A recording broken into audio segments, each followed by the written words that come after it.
Baik, di sini saya akan membahas fokusnya adalah di wacana promosi. Jadi waktu itu Pak Thoyib minta untuk membahas tentang bahasa dan relasi kuasa gitu. Oke, saya fokuskan di wacana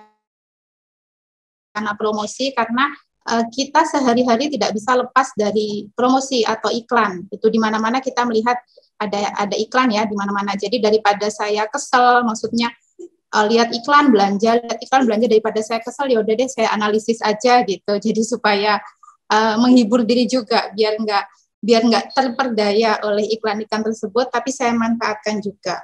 Nah, begitu saya browsing iklan gitu. Yang pertama muncul adalah lambang ini. Gitu. Jadi yang muncul di Google itu ini, tahu ya, ini kopi apa ya? Maksudnya minuman apa? Nggak cuma kopi ya, walaupun yang terkenal kopinya, tapi banyak minuman di sana. Jadi berarti secara tidak langsung bisa dikatakan bahwasanya produk ini sukses di media digital promosinya gitu. Jadi saya mengambil lambang satu ini, kemudian satunya lagi yang lagi ngetren saat ini, tadi katanya Kakak Akwin sudah antri juga ya untuk mendapatkan paketnya. Nah, jadi overview-nya beberapa yang akan saya bahas di sini. Yang pertama tentu saja tentang teori bahasa dan relasi kuasa. Kemudian kalau tadi Pak Ribut fokusnya di Foucault, saya akan mengambil teori dari Verclaw. Kemudian yang kedua tentang promosi atau iklan itu sendiri. Kemudian yang ketiga kita akan melihat bagaimana wacana promosi itu terbentuk. Yang hubungannya dengan discourse analisis ya kalau di linguistik. Nah, kemudian dari Verclaw tentang language and power di sini, saya akan fokus ke teorinya tentang 3 macam yang dibahas di language and power. Yang pertama adalah terkait dengan face-to-face discourse. Yang kedua tentang cross-cultural encounter. Dan yang ketiga hidden power discourse. Nah, karena medianya adalah media digital atau media massa ya, media massa yang maksudnya itu kan sifatnya menyentuh semua kalangan yang bisa dibilang tidak terlihat gitu. Jadi beda dengan face to face tadi. Nah, hidden power discourse ini yang tadi yang saya tertarik karena iklan termasuk di situ. Kenapa saya tertarik? Yang pertama karena dia menyentuh mass audience. Jadi audiensnya yang masif gitu ya, yang banyak dan tidak tahu dalam artian nggak ketemu langsung, nggak tahu seperti apa audiensnya lagi gimana dan lain sebagainya. Ada hidden relation di situ dan juga one sidedness dalam artian karena tadi ya tidak bertemu langsung, yang dominan siapa, kemudian yang yang terpengaruh siapa dan lain sebagainya. Nah, jadi ada 3 hal ini. Kalau face to face itu kan komunikasi face to face itu kan ada kalanya kita menyesuaikan. Misalnya saya dengan Pak Thoyib bercakap-cakap, ada kalanya dalam satu rangkaian conversation itu kami saling menyesuaikan gitu, misalnya seperti itu. Kemudian ada feedback, ada interruption dan lain sebagainya. Nah, itu tidak terjadi pada hidden power of discourse ini tadi, di mana khususnya iklan di media massa itu tidak terjadi pola komunikasi yang seperti itu. Nah, itu yang menjadi fokus saya saat ini. Nah, kemudian ada ini ya, bisa dilihat dari 3 hal prosesnya itu. Yang pertama adalah proses produksi, yang kedua adalah proses penyebaran, dan yang ketiga adalah proses konsumsi. Jadi produksi di sini maksudnya produksi teksnya itu ya, teks atau discourse itu kan diyakini sebagai suatu proses produksi, bagaimana teks itu diproduksi karena bentuk konstruksi. Jadi bukan hanya asal, tapi ada konstruksi sosial dalam suatu teks itu. Lalu kemudian ada proses penyebarannya juga. Beda penyebaran akan beda efeknya, beda yang sebagaimana adik-adik mahasiswa pasti sudah tahu ya, banyak bentuk teks itu, ada jenis-jenisnya, yang mana proses penyebarannya juga akan berbeda-beda. Nah, proses konsumsi dalam artian kita sebagai pembaca bagaimana nanti menanggapi iklan tersebut.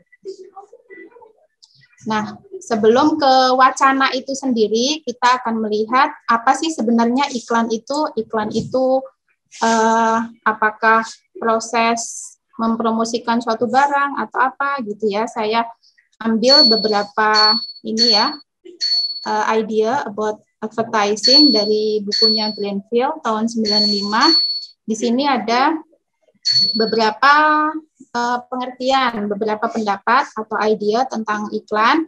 Advertising forces manufacturers to take care that their products are of a high standard. Nah, ini pasti ya. Jadi nggak ada iklan yang nggak pede gitu. Semua iklan itu pasti pede, semua iklan itu dan bahkan hyperbole ya, yang menyatakan ini produk saya produk terbaik, ini produk saya produk yang paling mengerti Anda, ini produk saya adalah produk yang sudah terstandar dan lain sebagainya. Kemudian, advertising is hidden persuader. We do not realize that we are being tricked into buying things. Nah, ini saya rasa semuanya pasti pernah merasakan. Sebenarnya nggak butuh, tapi ya ini kena trik gitu ya. Dalam artian nggak sadar di bawah alam sadar kita itu kita ini ada persuasif strategi dari iklan tersebut, jadi secara tidak sadar kita kena rayuannya dan akhirnya kita membeli barang tersebut. Apalagi online ya, maksudnya ada online media, kemudian juga ada e-commerce, ya sudah gitu. Jadi semakin menjadi-jadilah iklan ini. And then consumer do not need advertisement, they can find out for themselves what is worth buying. Ada yang berpendapat seperti ini juga. Jadi sebenarnya iklan itu tidak butuh, tidak dibutuhkan. Konsumen itu bisa sendiri menentukan mana yang dibutuhkan, mana yang tidak, mana yang berharga, mana yang tidak. Kemudian ada lainnya lagi ya, bisa dilihat di sini. Saya akan fokus, menurut saya ada tiga hal di sini yang menggelitik gitu ya, yang mengusik perhatian saya dari beberapa pendapat ini.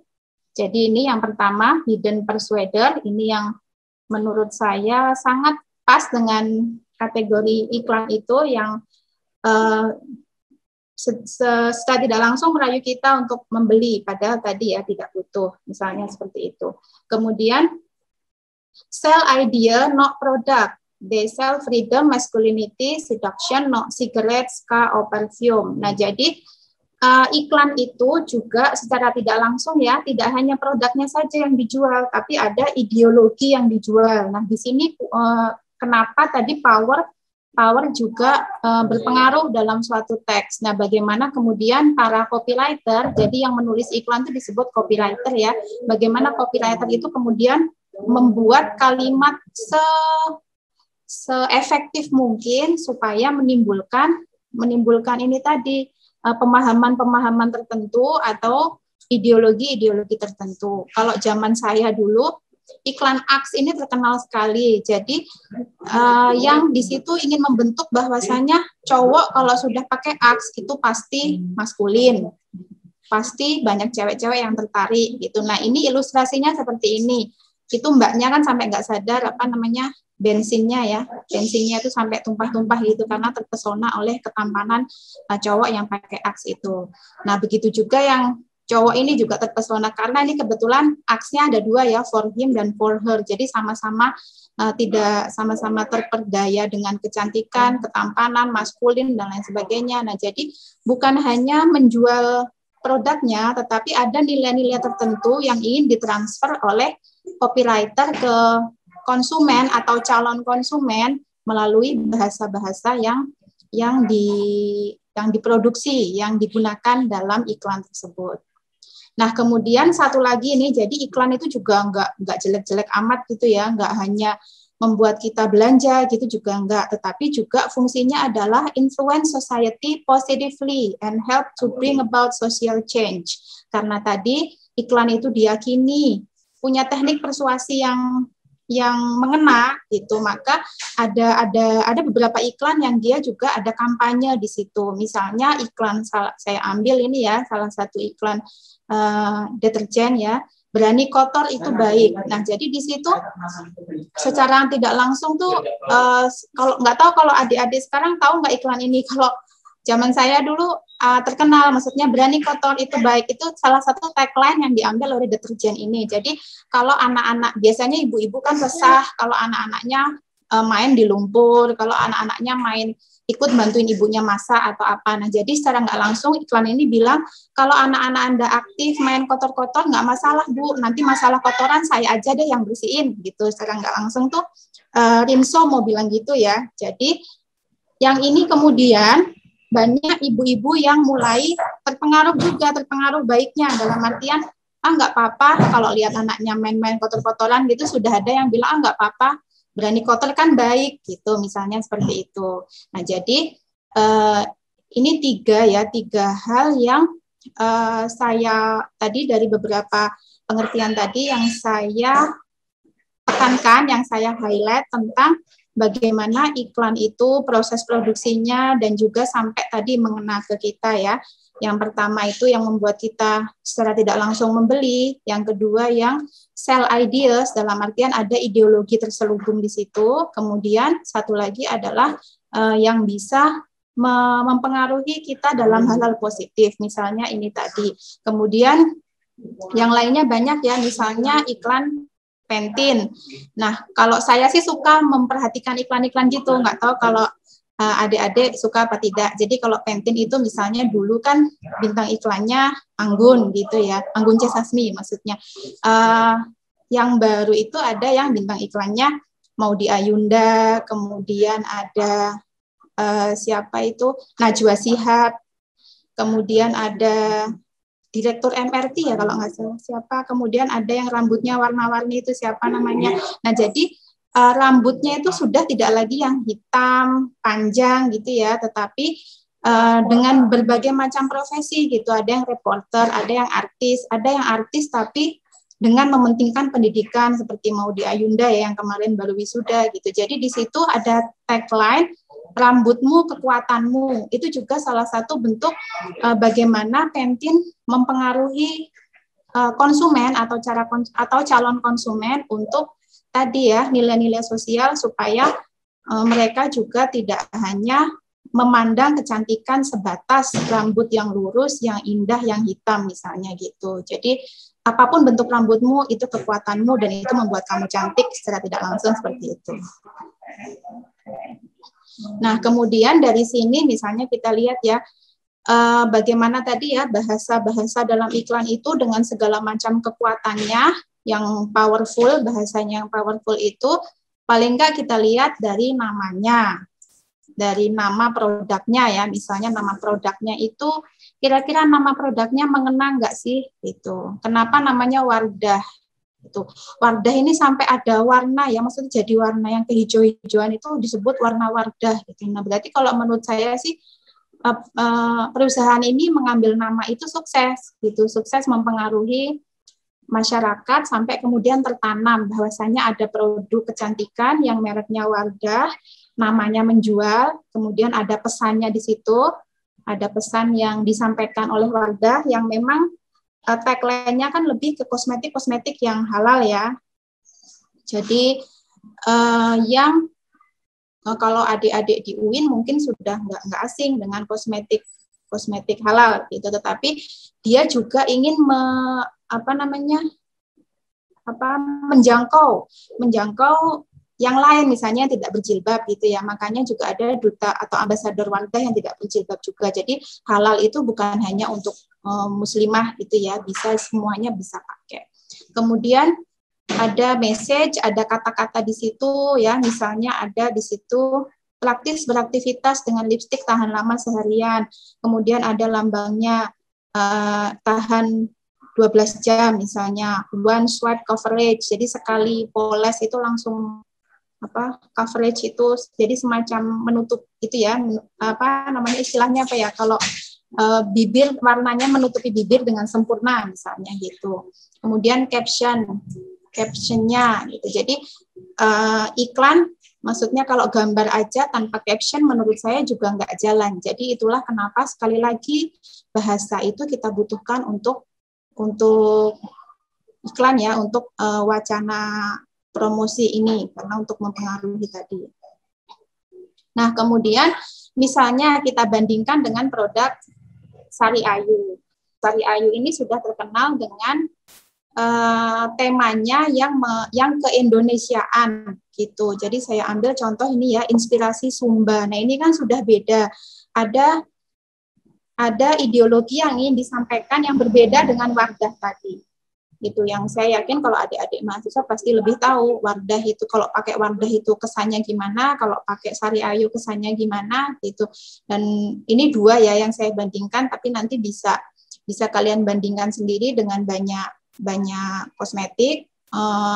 Saya rasa kalau adik-adik lebih banyak tahu. Nah, jadi dari sini ada hubungan antara gambar dan teks misalnya, yang itu tadi mempengaruhi kita, kemudian kita jadi secara tidak langsung kan ini ya, terpengaruh misalnya, oh iya, kayaknya kita butuh deh kosmetik yang halal misalnya gitu. Atau begitu lihat Sari Ayu, oh iya, kayaknya kita butuh menjaga tradisi Indonesia dengan memakai make up buatan Indonesia misalnya gitu.